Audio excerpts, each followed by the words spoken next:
Takže čaute ľudia, moje meno je PyroDavid.cz a ja vás vítam pri tomto novom videu, kde si ukážeme vlastne tutoriál za mojich 5 odoberateľov, kde si vlastne ukážeme video, v ktorom si vyrobíme raketku zo zápaliek, áno.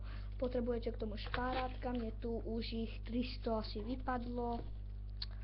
Bože, no pozbieram to potom, takže šparátka, nožnice, toto mám vlastne tú raketku, malo by to vyzerať ako takto, zápalky a alobalu. V prvom rade si takto odstrihneme, ja som to odtrhol, ale musí to byť 1 až 2 cm baliaceho papiera, vlastne alobalu, takže stačí vám takto.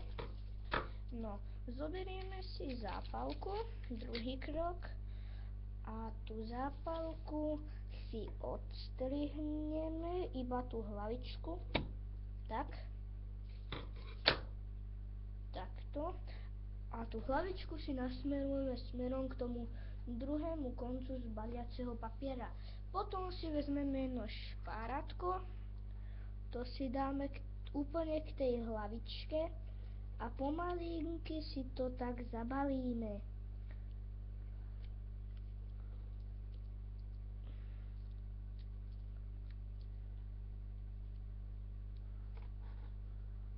No, takto.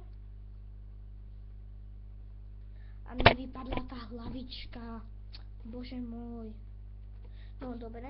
No a malo by to potom vyzerať nejako takto. To si vlastne potom takto už nejako vytvarujete ako chcete.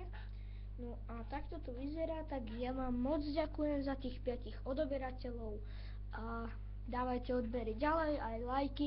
Pokiaľ sa vám toto video páčilo, nezabudnite dať like tam dole. A pokiaľ sa vám toto video nepáčilo, tak choďte do rytnej diery. Takže ďakujem za pozretie, takže čau.